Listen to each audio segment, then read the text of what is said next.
Hey, Priced Out podcast listeners, want to share your opinions, give feedback, or even tell us what you're thinking? Send us a voice message. Voice messages are an easy way for you to send us audio that we might use in future episodes of the show. They're the latest feature from Anchor, the platform that we use to make this podcast. So let us know what you think. Suggest a different topic for a show or another city we might cover. Just send us a voice message right now from wherever you're listening by tapping on the link in the show notes. And we can't wait to hear from you. Something ain't right about this, but nobody else is saying anything, so I kind of I put it in the back of my mind.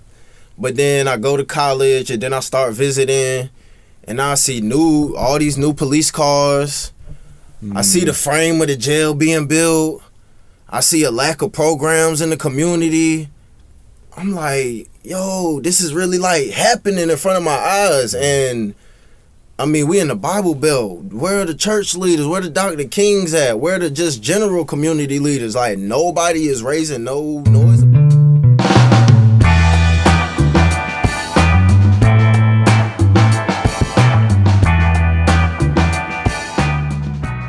And welcome into Priced Out, the podcast. Now, I'm your host, Andrew Morgan, alongside your other hosts, Cornelius Swart.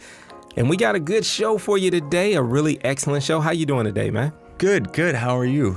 I'm doing great. Kind of excited about today's show. It's kind of a unique show. We got to set it up and explain what went down here, because we've talked about wanting our audio quality to be different. Yeah. And this one sounds like we put a microphone down in the room. Yeah. Because that's what we did. It's great. It's ironic that we're using our new equipment and we're actually recording this intro from the podcast studio downtown in WeWork, which is very fancy for us. It is. I'm not this classy. I'm very uncomfortable here too. Yeah. It's a very nice place. Would you say it's like a zoo for white people? Well, it's I'm walking around, I'm seeing all these white people in cages, and it's just and these are cubicles. I'm sorry, not cages, but it's equivalent. Someone threw feces at me at one point. It just hit the wall, but. It was a near miss.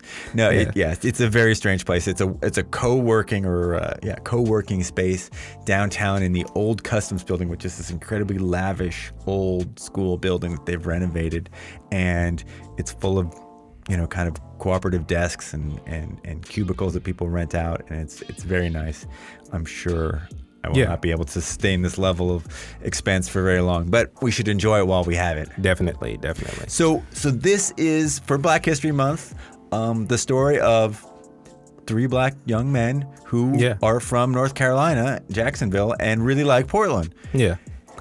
It's a unique story. As you gave it to me, and I went through it, and I thought I had to put myself in their mindset. I had to get, and it was 2 things this story did for me. One, it made me realize I'm a crotchety old man, right? Because I'm listening to him and I'm like, what? Just the old man in me came out. And so, but when I really took a listen, it is a potential. It's what we fight for. It's what the civil rights movement was about. It's so that young black men can come into a land like Portland and see opportunity and see promise, and not necessarily see limitations according to their flesh, according to their skin color. They view literally like Dr. King's dream. Like, they look at the content of their character and the individuals that they're choosing to do business with, and they see potential, and they are really focused to allow that potential to become potency. And that's the thing that impresses me the most. Regardless of me not being 20-something and I can't relate fully. Right. I do like some of the things that they're saying. So it's 3 very positive, very young black men who've come to Portland and they love it. Yes. They think it's great, and we felt like this was a story that people should hear about. This is a view that deserves to be out there just like everything else. Yeah. And if you're listening in another city and you're like, okay, I like Priced Out, but I just remember when you did a show on my city or whatever. But I think you listen to this because this is something that you're going to face post gentrification or in the middle of gentrification. You're going to see that I won't even call it a disconnect. You're just going to see the difference that a younger generation and the scope that they view gentrification through. And this is going to be real interesting. We're going to talk a little bit more about that here in a little bit, but that's the thing that encouraged me was just fascinating stories. One of these guys could have been in the NFL. He is Donte Moss, and according to Wikipedia, he's an American football player, defensive end, who is currently a free agent. So he might still be in the NFL. Yeah. And he played for the Tar Heels in North Carolina. Yeah, so really interesting group of guys that just want to move forward, and they view Portland as a positive place. And so on the outro, I think we're going to talk a little bit more about my take on some of those things. So, but to the sound quality, we'll tell you the story of how we came about this. Basically, I was screening at the Tigard Library outside of Portland in a panel discussion. We had a panel discussion after screening, and you will hear that episode actually the next podcast will be that panel discussion. And one of these guys, Brad Simmons, came up to me and said, "Hey, I want to talk to you. I'd love to interview you."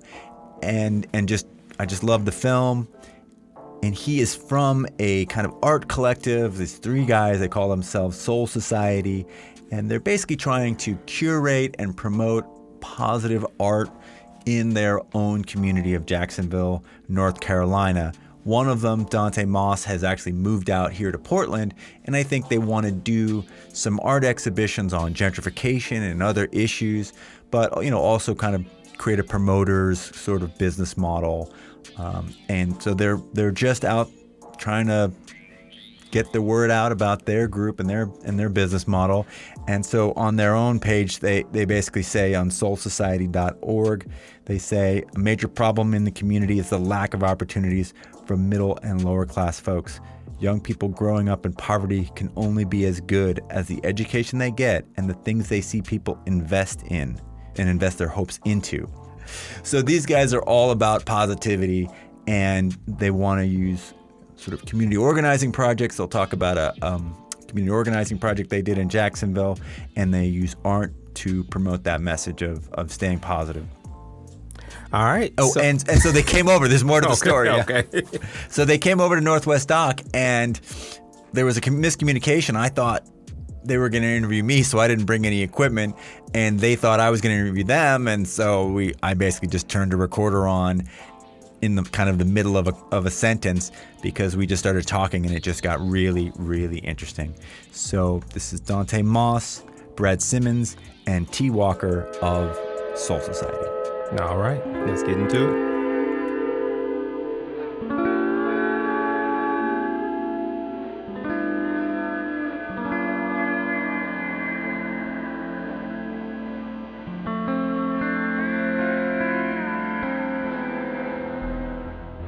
Let's why don't you guys just introduce yourselves individually and tell us what you're about.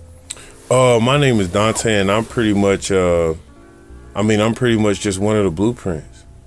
My brother, he's the cross the T's and dot the I's and paperwork, and curating everything that he's curated with his business, and I'm a blueprint. Sometimes you just need a machine behind the organization, and that's just what I am. I'm able to come right in and not just, regurgitate information, but show life. This is what I did. This is what you want to do. If you want to do this, this is how you do. You get your credit right. You do this. You get a business loan. You do this. Because I had to do it. Mm-hmm. So it's like we're able to teach from reality, not a book. Yeah. Because how many times do we get out of these book foundation societies, aka school, and we get in real life, and it's like, what? Mm-hmm. What? Mm-hmm. You mean to tell me there's no algebra on this job application? Yeah. Mm-hmm. What? It's the energy guy right here. Do the coaching. Yeah. That's Donte Moss, ladies and gentlemen, in a nutshell. I'm Brad Simmons. I call myself Born King. Before I got to a stage of confidence, I was in the stage of depression and seeing no worth in myself. Then, long story short, I was able to see just different black people and my reflection in different historical figures that overcame greater things than the small problems I was dwelling on. So I began to identify myself as king. It started out as born to be king, but I'm like, nah, I've always been a king. I'm just fulfilling my position and filling the shoes or the crown that was in front of me that I was born in. I'm the CEO, co-founder of S.O.U.L Society, which is a nonprofit for youth mentoring, community empowerment through arts, culture, and economics. So based in North Carolina, but we global. We everywhere. We in Georgia, we in DC, we in Portland, we in California, and whatever other areas we can tap into. I'm T. Walker, co-founder, president of S.O.U.L Society. I'm the artist, the poet, the rapper, gallery curator. So we, like he said, we do everything in arts, culture, and economics. So, and part of the reason, well, I'm an artist, so that's ultimately part of the reason why we got into arts. But then as we dove deeper, we found us a way for economics to flow. It's a lot of artists back home, but there's no space to show their art or even be able to express themselves on a poetic level or whatever the case may be. So to be able to dive into expression, I'm big on that personally, because long story short, I'll just say that music saved my life in so many different senses.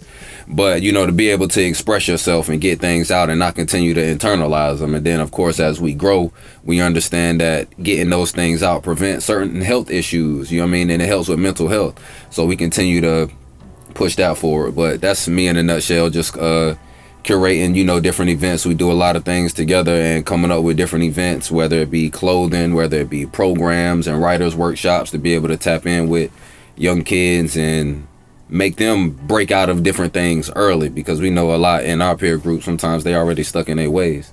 So while we are attempting to change the world, quote unquote, we working a lot with the youth, because they're the ones that's about to begin to reshape this world, and we just intend to lead by example for our peers. And so what's the vision? What brought you to Portland?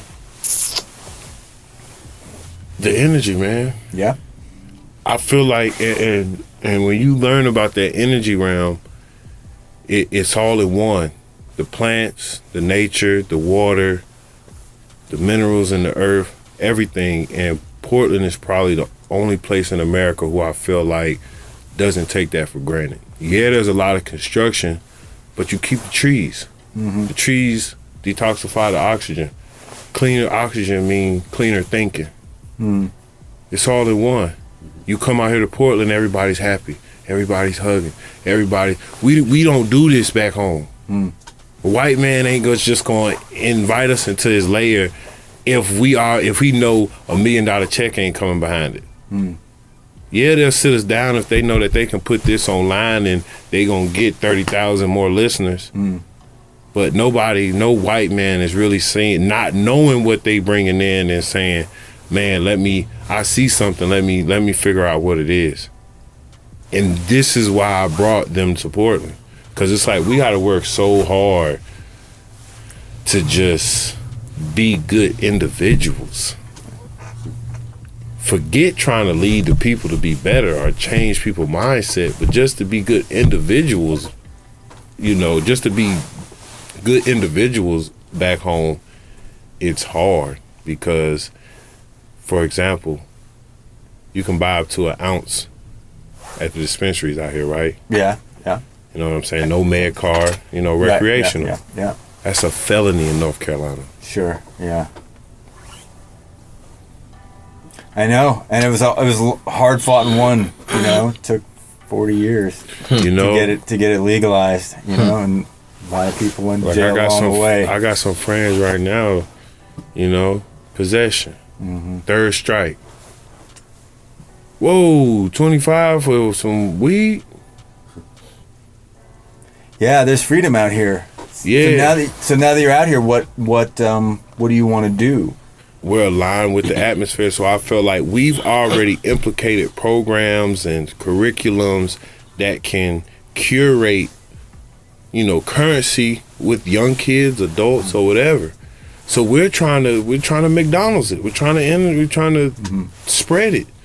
If I'm in a place where I know we're in the West Coast market, we're in, you know what I'm saying? Like, I know we're in a place where, man, y'all come out here, man, I come out here, everybody show me love, woo, woo, woo, and I'm just a piece of it. So I know if I bring the whole thing out here, I didn't even know what we were going to get into. Mm-hmm. Mm-hmm. I just was going to bring, you guys got to come out here. Right on. It's like what? I couldn't explain it. Mm-hmm. Right. You can't explain it. It's the moment you get off the airplane, it's like it's off you. And it's like every meeting we go into, creates 3 more meetings.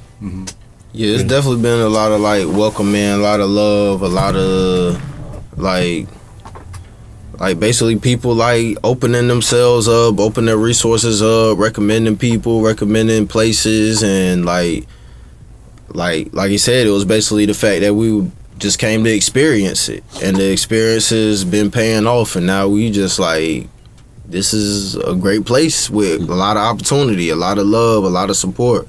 And like you said, like coming from the South and all that, like it's a different type of energy that the whites and the blacks have, you know.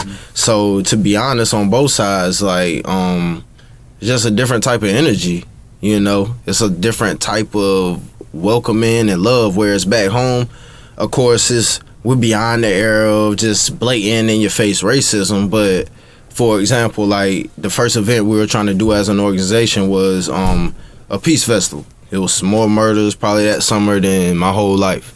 So we decided, and then one of our like our peoples, our boys that we grew up with got, you know, killed. So we gotta do something, and we ended up start organizing a peace festival.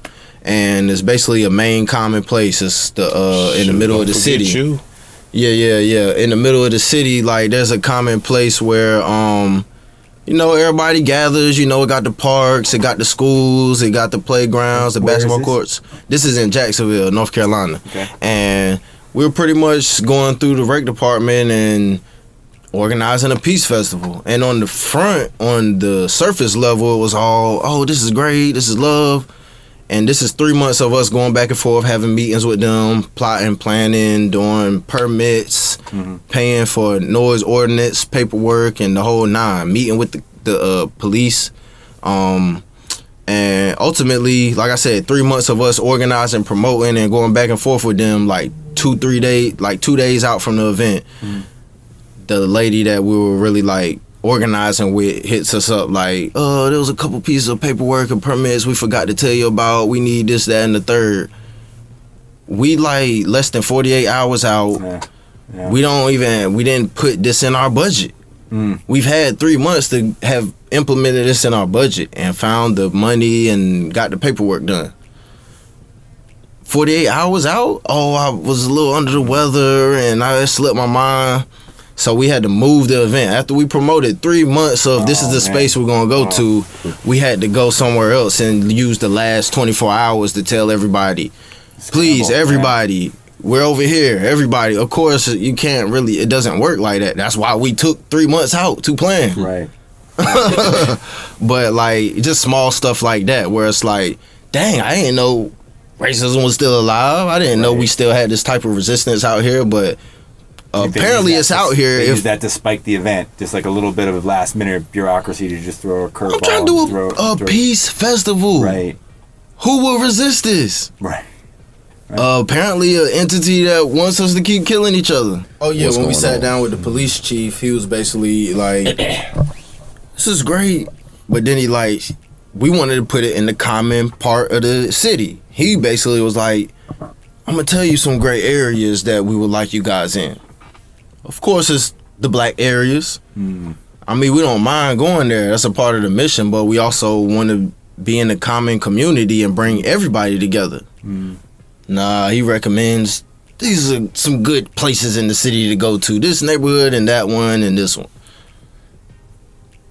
So it's like I said, it's not in your face. Like our grandparents tell us about getting spit on. Like, not being able to ride the bus, but the white people that were able to get on the bus, driving by, spitting on them and calling them all types of names. And now we at this day, of course, Obama era and all this is like, no, racism doesn't exist anymore. Right. But then when you get a smack in the face, because like, if we were just a regular, I guess, citizen, just letting everything go as it's going, it's all good. But once we started to be proactive and raise the bar and do something better for the community, then we was able to see it. Right. I don't think it's a coincidence.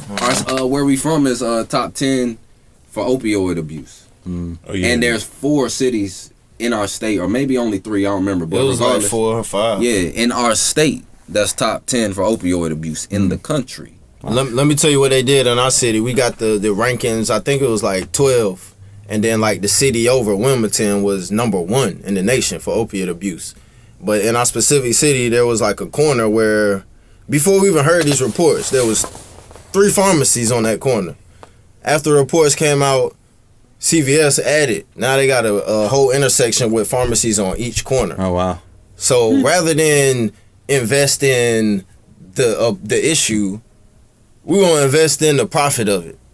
So this is like examples of the environment that's being created, where people would say, no, pull yourself up by the bootstrap and you can do anything, and no, racism and all that is yesterday and 100 years ago, and nah, but do you see all these like obstacles and how the community is operating, what they're investing in? Another example, 2009, I always tell people, 2009, the year I graduated, I was a senior in high school, and I saw a news article that was saying they're taking the money out the rec department and putting it in this jail that's going to be built. And I'm 17, 18 at the time. I mean, I'm like, what? Something ain't right about this. But nobody else is saying anything, so I kind of like, I put it in the back of my mind. But then I go to college, and then I start visiting, and I see all these new police cars. I see the frame of the jail being built. I see a lack of programs in the community. I'm like, yo, this is really like happening in front of my eyes. And I mean, we in the Bible Belt. Where are the church leaders? Where the Dr. Kings at? Where are the just general community leaders? Like, nobody is raising no noise about this. Right. So we didn't just pull away from white people. We pulled away from our people too. Like, I probably haven't been to church in like 3 years. You think it failed you? The church I community feel failed like you? The I leaders feel failed? like I feel like the church wants to pray so much inside, but don't want to get their hands dirty on the outside. Like, I had the pastor who my brother was trying to do a program with the kids said, if I go into the community, I may get lost. Right. Jesus is that who we're following. He was in the streets, and he wasn't locked in a temple, and you know where to meet me every once a week. Like, nah, On the front line, that's for was sure. in everybody community he could walk to. We have cars now. We can get way further than he was getting. So is that the example we're following or not? Right. But then also, like I said, to see that article and then to see years go by, and like I said, I'm ushering myself into adulthood, and so are the peers around me. And to see them start to have kids, start to have families, start to take their pathway to independence. And a lot of them are falling in these traps and getting locked up and things of this nature. And then the church will say, generally speaking, there are great churches, there are great church leaders, but generally speaking, some of them will be like, basically talk down on these people in the community getting locked up, what's wrong with the young kids these days. Nobody raised no noise about them taking the money out the rec department. And nobody's creating anything Nobody's for the kids. creating nothing. Nobody's creating investing. something. Everybody, what the old folks do, they come home from work and just drive past all the kids when they could simply just say, hey kid, here go $10. Because that's what Rico doing. Right. Yeah. You feel me? Rico We also all have a lot of different people in the community that like have their own like trades and businesses. Yeah. So like some of those things I feel like need to be like just shed some light on it. I ain't saying you got to give all these young people a job, you know what I mean? But like let them see that example. You know, at the same time, it's one thing that Dr. King said in his neighborhood, there was the pimp, there was the pastor, there was the crackhead, there was the lawyer. So he got an opportunity to see everything. You choose from there. Versus like sometimes these kids really only see the drug dealer, you know what I'm saying? And then they hear the pastor, but a lot of time the pastor not where the drug dealer is. The drug dealer is walking past you. In person. You sitting at your stoop right now. I'm walking past you because this is my block. I'm walking up my block. I'm walking to the store. Hey, young fella, what you doing, man? But you don't see the pastor on the street. No. Pastor Never. not Oh, on the he would say, street. I can't just be seen any and everywhere. He wanted to do a program with the kids through the church. He said, nah, I can't do it with you, man. You still smoke weed? Yeah, I mean, we've had on the podcast, we've had a couple of shows about sort of the drug war. It's an economic thing. I mean, it's economics and it's politics too, right? Yeah. I mean, at the end of the day, if I don't have a mechanic class to go to, if I don't have a art program to outlet, if I don't have a community center to go to, and my mama don't got $10, my daddy don't got $10, but Rico, he got $10, and he got $10 every time I walk past him. I'm 12 and Rico give me $50 every time I pass him. That was good. How do you say no to that? Right? I can't get $50 from my mom. Right. I can't get it from my dad. They working all the time, but they trying to pay the bills. Yeah. So especially when like gentrification implements, like one of the forms is like the what's it called when they raise the price, like you know like in the next lease period your rent might go up 200%. Yeah. So I mean, even if you weren't doing nothing extra, selling drugs or anything before, you very well might get in a position that you feel like you got to go the extra mile. Right. It was hard enough making a living or bringing money in when the rent was low. Right. And now that might double or triple the rent because all of a sudden Monday hits and the neighborhood's worth a gold mine. Yeah. Right. Some places like LA, because so I have a song called Gentrification. And what we were doing was we took it to different colleges and a museum to show the music video that we did for it, but then to discuss gentrification from a psychological aspect, whether it be why there's gang violence, why there's drugs, and then to discuss it from a proactive standpoint. How do we, in a positive way, be a part of gentrification because it's happening?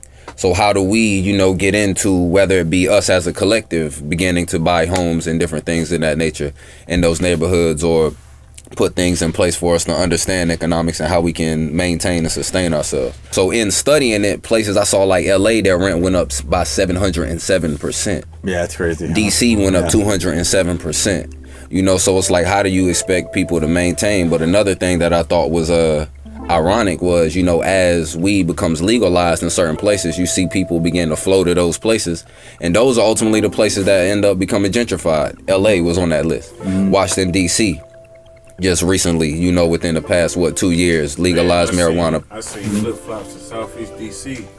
I said, oh my God, they're everywhere now.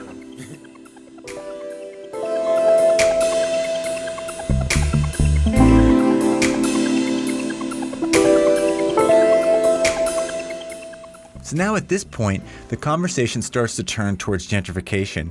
And it's interesting because their attitude is one of being positive, of seeing opportunities.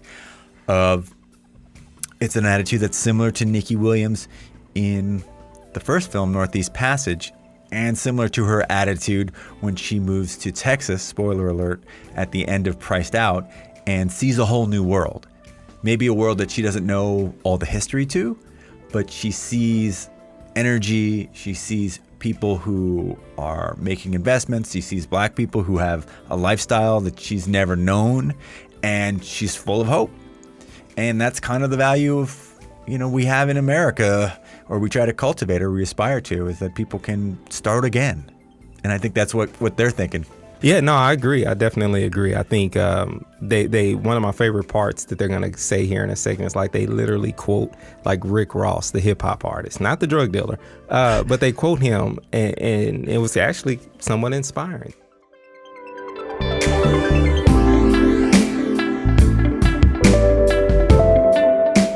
Now, what do you guys think of, like, I see like on Twitter and stuff, I see more now than before of black folks from these neighborhoods who are saying, hey, wait a minute, we need to buy these neighborhoods.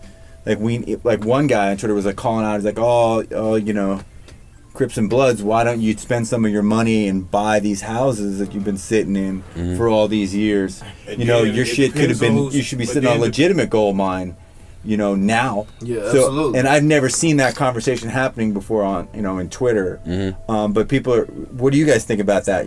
I think that's a major thing, and we have, and music is really spiking that. So, I'll use Rick Ross as an example. He had a song called Buy Back the Block. So, that was a lot of people used it as a hashtag, but I think simple things like that just begin to spark things in people's minds to be like, how should we do this? Seeing him buy a restaurant. So ultimately, it's something that we need to do, and I appreciate the fact that they are having those conversations. Whether it seems out of reach for some of them, some people need to understand that, well, as we have this conversation, now we need to figure out the solution.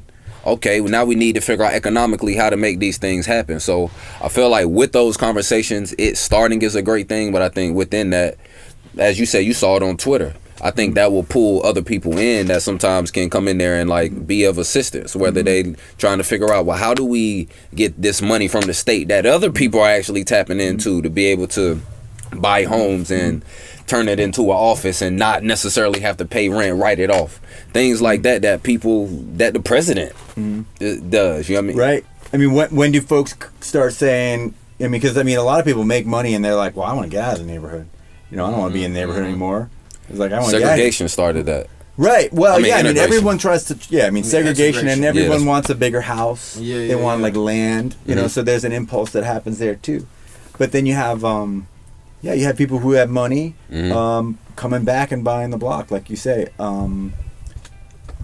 The guy who plays the Seahawks is now like buying up his. Lynch. He's buying up property in Oakland. Oakland, you know, and that's just, I mean, there are dudes out there who have money. Yeah, that's right. the concept. But like, will they go back home though? Right. With it. Or I mean, in some sense, like all of these hoods and neighborhoods are our homes because we all connected. So the things that's happening in L.A., things that's happening in Portland, it's happening in Greensboro, North Carolina. It's happening in Wilmington, Delaware. It's happening in Philadelphia, Pennsylvania. So it's kind of like you can adopt some of these places or schools, you know what I mean, that need education. It don't even have to be where you from because there's so many people that's from where Diddy from. So you went to Howard, adopt DC, you know, and things of that nature. Us really, I feel like we in a generation where it's the information age and everything. We're able to like do research and tap into different forms of knowledge and sources, and it's bringing up different ideas and subjects because like they say, it's nothing new under the sun. You don't have to reinvent the wheel. So I'm sure these conversations are being started by somebody who studied old blueprints like a Black Wall Street or something like that. Right. So them coming together, they were able to do way more, be way more powerful than they were individually. Right. So we've seen multiple examples of people coming together to a point where I feel like a lot of people don't know about these things because they've been destroyed and washed away. And then there's a lot of people that's like, why would we build another Black Wall Street? Right. Like, why do we want to get bombed on? And people think that would still happen even today? Definitely. It will. There's individuals now who are out that period of being scared. Right. Because when we walk out the door, just being the skin that I'm in, I know I could possibly die from jaywalking. Not because I'm just want to be racist, but because if you go on YouTube right now and type in "please kill black man," I promise you hundreds of videos come up, and a lot of them the dude is probably sitting right there or in handcuffs and they kill him. People like us are merging more and more who are not scared to talk about going against society's construction. They scared us for a while with that. Like there were a lot of people who just, I'm gonna just go to the military, get my check. I'm gonna just go to the 9 to 5 and get my check. I'm gonna just, play this basketball, play this football, and get my check. And we gonna be happy. But we gonna be happy. But now there are people who are saying no. We need to come back, bring our resources together, whatever it is. If you were in the military, come on, we need that. If you a doctor, come on, we need that. If you whatever you do, let's put it back into ours. Yeah. Let's just we ain't telling you to do anything different. Just the same energy you putting in this corporation that won't care if you die tomorrow. Let's figure out a way to curate it in our neighborhood, whatever you are, even if you work at Sam's Club. Man, I feel like, it's a game. Real estate is a game, right? As much as it's backed up by racism, it has been for 300 years. It is a game that money rules. And so I do feel like there are more people getting in it. It's been it's been exclusively the game of one group of people. Right. You know, kill the Indians, take their land, and then sell it just amongst white people. Right. But the good thing. Trying to Hold open on. up the table though, and you see that though throughout, like, you know, immigrant communities where the Chinatowns are all like owned by the Chinese, and they only sell their land to other Chinese people that they know. They pool their money with their uncle or the neighbor to bring over another Chinese family, and that's how everybody got Chinatowns in all the different cities in the country. And the Italians did the same thing. The Jews did the same thing. And the reason why I say that is because I'm from New York, and we all know that's how these neighborhoods developed. You know. Here in Portland, we see a different type of unity. So it's like we can see that being accomplished, you know, and it makes sense, you know, versus like sometimes back home it's like, oh no, you know, because I mean, it's just a history of partner, then destroy. Right.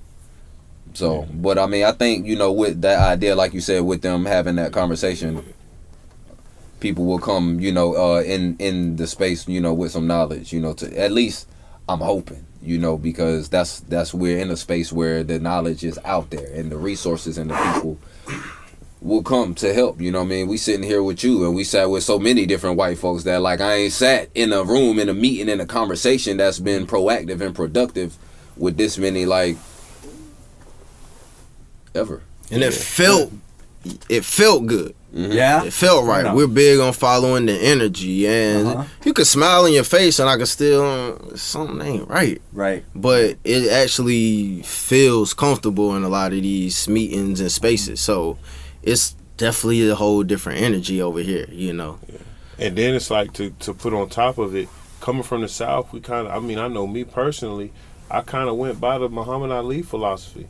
If I see 20,000 snakes, I'm not about to sit there at the door and pick out which ones ain't poisonous or which ones Right. I'm gonna write them all off. Right. Yeah. Like, and we come from a place. I've been through police brutality. I've been through where they had me handcuffed on the side of the car, but I'm a mile away from my college with my college gear on, with media guys in my back seat with my face on them, and they still got me handcuffed on the curb. The dogs in my car, like, and then give me a tent ticket at the end. So what do you say to folks who are here in Portland?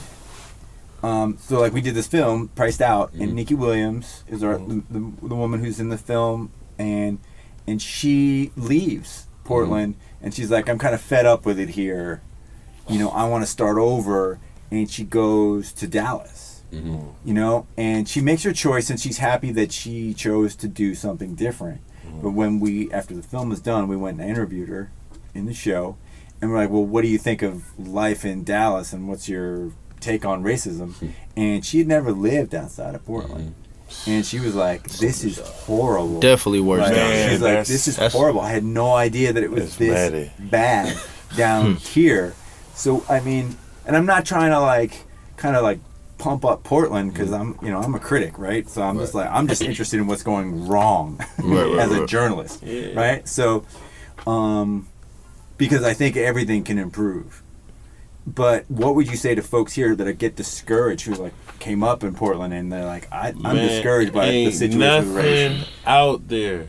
It gets worse. The further you go east, it gets worse. But I also, you gotta take into consideration when you're, because we also on the outside looking in, even living here, we came into the community in a different angle, so it's hard to fight if you can't sustain or you don't see yourself sustaining where the community is going, then I can understand you looking beyond. Now, it may take some more time before you move to do more research, just off the simple fact of the grass is green on the other side concept. Right. So it's like to really, because we still in America. Anywhere in America, you got to really look at it, so. And you see opportunity here. Right. Yeah. You see the energy that's here.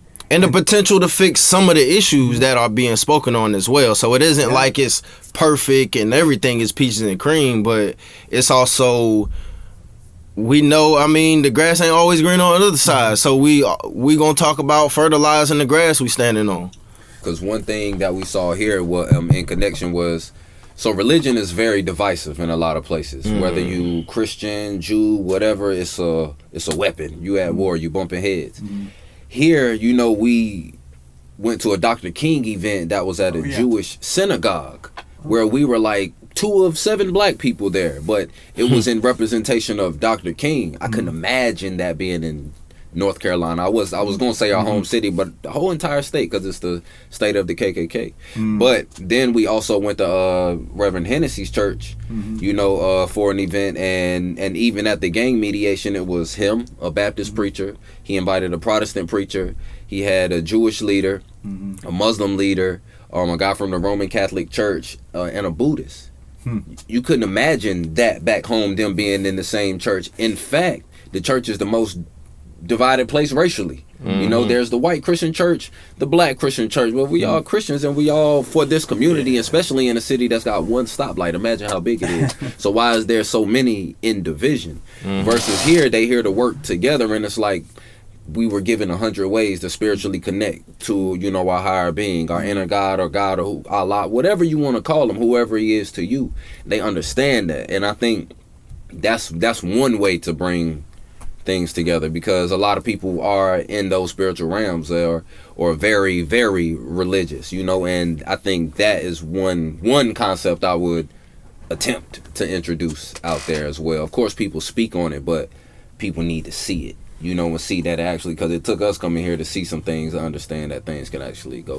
What Portland did for me is give me hope that we can coexist. Because I was ready to pull away. I was ready to go straight black on black, like pull away, But I mean, and I'm talking about this recently. This is hope that I've got the past 2 weeks. Wow. How long have you been in Portland? I've been here around since 2014. Oh, okay. But I've never engaged into the community, So it's like when I see white people, I see the white people that I've grew up around. Just like how if you see a big black guy with dreads and tats, it kind of like, it's just in us. I think the same thing if I see a big black dude with dreads just, walk, And so it's like, but actually engaging with the community. Just so people know you are a big black dude with dreads. Yeah. For those listening. So it's like when I come out here, I feel it. I don't feel like a nigga. I don't feel like a nigga when I come out here.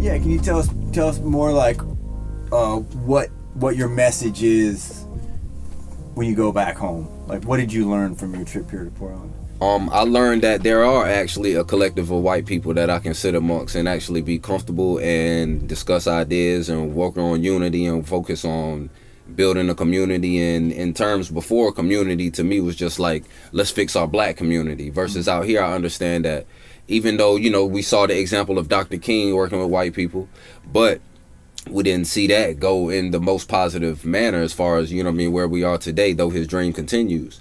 But, that you can attempt that. You just got to travel. You got to go other places and experience things so that your mind can be opened, so that you can, see things and be like, this can happen. Let's try that. Because a lot of times people are still boxed into just where they at. So they can't even visually see something outside of what it is they know. And I understand it because I experienced it. So that's one message that I would, and what he said about to keep Portland weird, that was like actually a major thing, because they do allow people to really do them out here, versus North Carolina, everything's a hoopla about bathrooms or whatever the case may be.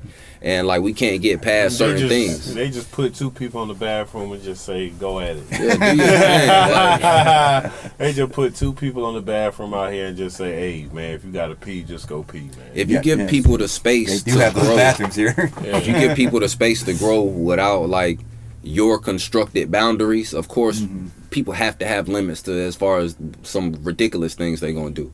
But let people grow and let people do them and experience things versus always suppressing, you know what I mean, people's thoughts and ideas. Mostly children, because I mean they get boxed in the moment they enter school. You know, so it's like allow people to explore and grow, and I think things can operate a little bit differently. But that's just me being optimistic. It's kind of like a gift. It's kind of like a gift and a curse on both sides. It's kind of like on our side, you'll get burnt out trying to work and be an activist and a philanthropist. Like you gotta go through so many hoops just to be a good individual. Whereas out here, it's just so good all the time. You may be content and forget that there's land outside of Portland. So whereas you may have been a powerful individual, you really ain't had to go through what like a 16-year-old can get a job and make $12. A 16-year-old out here can get a job and get $12 an hour. In my city of Jacksonville, probably if you're not military or government, you're most likely getting $10. And you somebody's grandma. Right. And you're You're a grandmother. As in, like, you don't expect somebody to be 55 working at McDonald's with a 16, 7-year-old, 17-year-old who is there to ultimately gain the experience that all these other jobs are saying that people need. I feel like jobs like that are like a rites of passage for young people to develop experience and things, but you have somebody 55 waiting your tables at IHOP. And it's like, that's an issue to me, you know, because I don't even think they comfortable there. Straight minimum wage. Our city is a military town, so it's full of just hotels, restaurants, call centers, primarily minimum wage. Our minimum wage is $7.25. And the call center is the second highest paying place in the city, you know what I mean? And I worked there, and I listened to how they talk to people, and they would say, this is the second highest paying place in Jacksonville. Quit. What you gonna do? Right. So it's like, now imagine working under those conditions where you're like, oh, I don't want to quit this job because I need this money, but they talking to you crazy. So now imagine the work conditions. And it ain't just white people, it's black people too, you know? So, I mean, looking at the whole operation kind of reminded me of like a slave plantation where you got this huge overseer and then you got the small ones got down here micromanaging everybody else. But imagine like your life, you know what I mean? Imagine what kind of dignity do you have? What about how the, was it A&T or what was it that they basically didn't allow to come in because they were going to pay people too much? Oh, it was a merge of two different companies. I can't even remember, but it was a commission that they weren't going to allow, you know, because they were going to have to pay people, I think, $12 an hour. AT&T was proposing $12 an hour versus the $8 an hour that was there plus commission. Or you can go to the call center where you don't get commission, the other call center, and get $10 an hour. But they didn't want to pay people $12 an hour because everybody would be running to the call center and probably be quitting these other jobs. A place you're gonna be micromanaged and like. We talking about adults now. Right. It's the big boy job.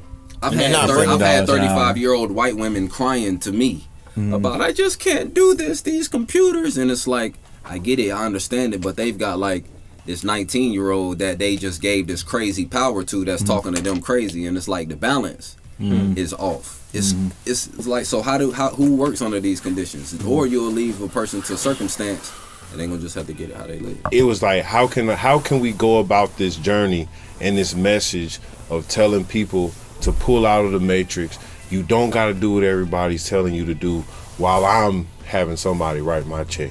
I'm trying to teach the next generation how to create their own entity and their own persona, but I'm still getting a check written by somebody. Right. Pat, what was that moment when you turned down the NFL? I've been wanting to do it because after I tore my ACL coming out of college, it was kind of like that's what even spurred the other things about me. Like, I need to figure out something else because this is pretty bad. You know, I tore every ligament in my knee. And was that in school? No, that was my last game. I already declared and everything. Wow. Jeez. You know, so I had to learn how to build rebuild myself. I didn't have UNC. I didn't have nobody else saying keep going. You know what I'm saying? Keep going. Even though minimum there's a year before you even gonna do anything. But you still gotta you gotta do it with yourself. So it's kind of like I've kind of like been on that journey. So when my brothers, they created, like basically put a creation together as far as Soul Society, it was kind of like how we were on different paths, but this is us coming all back together. Like I came out here and stayed out here for a while, and then I went to Atlanta and got a hair salon. Never did hair in my life. Still don't do hair. Don't even be there most of the time because I live here, and it's like that easy. It's Did you still own the salon? Mm-hmm. Wow. And were you able to just like get that off the ground because you just had a lot of friends and people there? Or? No, I didn't. I knew one person there, and I was in Florida about to do my training before I decided I wasn't gonna do it. And there was a tattoo artist there. One of my friends who played for the Bucks, he had a tattoo artist there, and he was from Atlanta. And so I had talked about, man, I just feel like it's like I feel something in me that it's just not there. I can't flip the switch no more. Like I can't gear myself up to do this no more, especially with learning about what it's doing to me, learning that it's killing me, learning that, but it's literally like killing me. The shock. Yeah. Like it's living off of pills, pain pills. Yeah, dope. I was a junkie. If I sit right here right now and pop 6 Percocets, and then tomorrow pop 6 more, and then the next day take a Toradol shot in the butt, and then take a pill at halftime. I'm gonna take a pill in the middle of the day, and you around me, I'm pretty sure you won't judge me, but it's like he's got kind of a problem. But now you started that for pain, but you just kept doing it afterwards? No, I always was in pain. Yeah. I'm always in pain. When do you heal? Yeah. When does an NFL player heal? You get hurt in training camp is the hardest part of the season.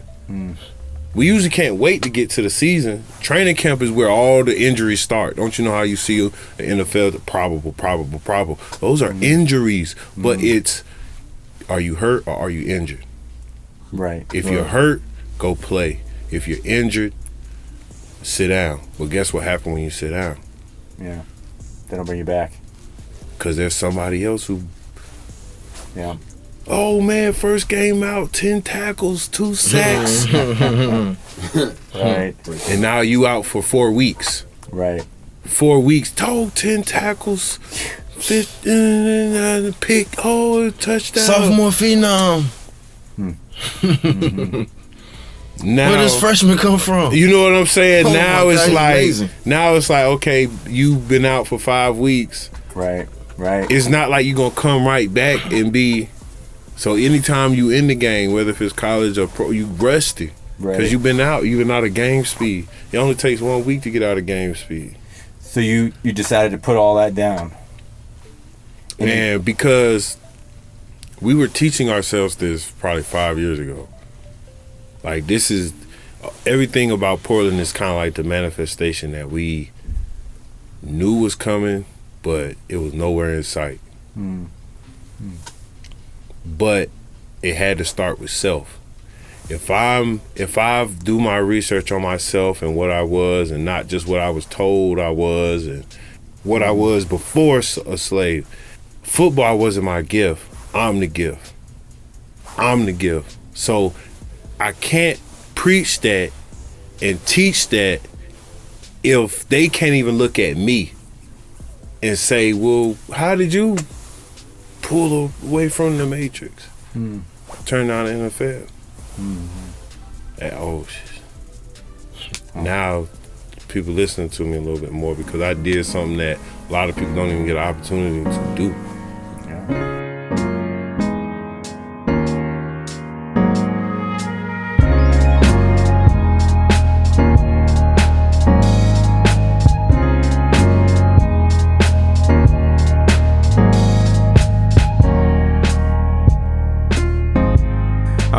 welcome back in. And that was a great interview. The three of them, T. Walker, Mr. Brad Moss, Simmons. Brad Simmons, and is it Donte Moss? And Donte Moss. So, my takeaways from that, like, excellent interview, right? And I expressed this to you that one of the reasons that I feel that it was important for us to play this interview, even though it was kind of like, it wasn't the way we typically put a show out. I love the fact that we can't like let young black voices be quieted. Like, they had something to say, and it doesn't matter whether you agree or disagree or whatever. I love the hope and the potential that they have. Mm-hmm. Like, that's it, 100%. I love it. Now, the thing for me is, being a little bit older coming to Portland and being pre-warned and being aware of other things, I don't want, and I'm not saying like in an insulting way, but to some degree, I look at their point of view as just a smidge naive, like to how things go. But then on the same token, I'm not 20-something. And I don't have the energy and the effort that they do and the promise and the potential, to get past all of those things. So I've seen different hurdles, but I really hope that they definitely move forward and just have a more positive take on, like continue to have that positive take and really just start defining what it is that they do and how they're going to do it and make a difference in this community. Because I would love to see them succeed as promoters or whatever it is, businessmen, whatever it is that they want to do. And it's odd because I had never thought before this interview that I would ever like invite a group of young black people to come out here to be entrepreneurs. Uh-huh.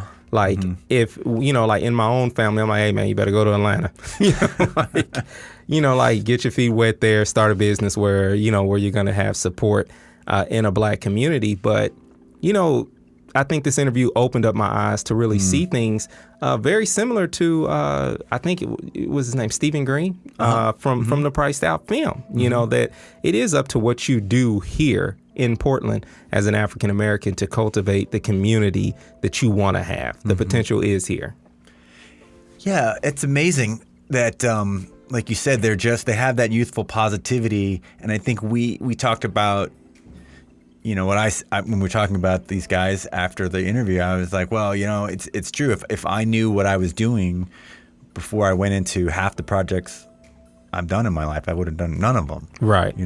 So it's some ways it's great just to launch in with both feet, blindly. But I guess what I would ask you is, what would you say to these guys now that you haven't? They're actually listening, I'm sure. What do you say to these guys? What's the best way that they can go forward with, just their feet on the ground, but keeping that positive, that intentionally positive attitude? You know what I would say, add to your potential tenacity. Because at this point, Portland and in the limited scope of this interview, I don't know if they've been hit with a lot. But you're going to be hit with some things. And when you're hit with them, you need to be able to just keep going. If you're dedicated to moving forward and being an entrepreneur and using Portland as a base, as a place that you're gonna be, know that monster of gentrification is a cycle that's going after wealth. It's a capitalist monster. It's not as racist of a monster as we would want to make it seem. And so knowing that, know that some of the spaces you may enter into, if we don't protect it, if we don't fight against it, some of those spaces will disappear. And you'll have to have tenacity in order to say, okay, well, what's the next project? Where's the next place to go? And so I would say just continue down that path and just stay consistent. Keep filtering people in here. Be a voice of your generation and just don't sell out to your pain. Keep that positive energy because we need it, because it works both ways. And the factor that they're younger and they're influencing people younger than them, and they're younger than me, but they're influencing me, the sphere of influence for positivity goes both ways, and I think that that's the beautiful thing, that they need to just keep tapping into that. And it's just like I always say, hate can't drive out hate. Only love can do it. And they have a base of love, and knowledge and wisdom will come with that, with the experiences, and they just need to be just long suffering in that love. That's my suggestion to them. So and I love it, and I think as long as they keep that positive attitude, things will go well over time. It will be some struggles, but it's that positive attitude Yeah. When's the day? Yep. And one last thing about Priced Out in general, I love the factor that we're using this platform with Black History Month to highlight these young men, because Black History Month is not just about it. Yes, the word history is in there, but it is about taking the love and the pain and all the things that come with the history and highlighting what it's doing for the future. And I believe that those young men that you got a chance to be in the room with are on the back of Jim Brown and Martin Luther King and Diddy and all these other people who have done some things based off of just having a desire in their heart to fix what's wrong and to do something. So this is a great thing, highlighting something for the future. Awesome. Well, guys, Soul Society, keep on keeping on and change the world for us. All right. Well, we'll see you guys in a couple of next 2 weeks. 2 weeks we'll have a new show, which is the panel discussion about light rail and gentrification on the west side of Portland suburbs. Ooh, that's going to be good. See you then.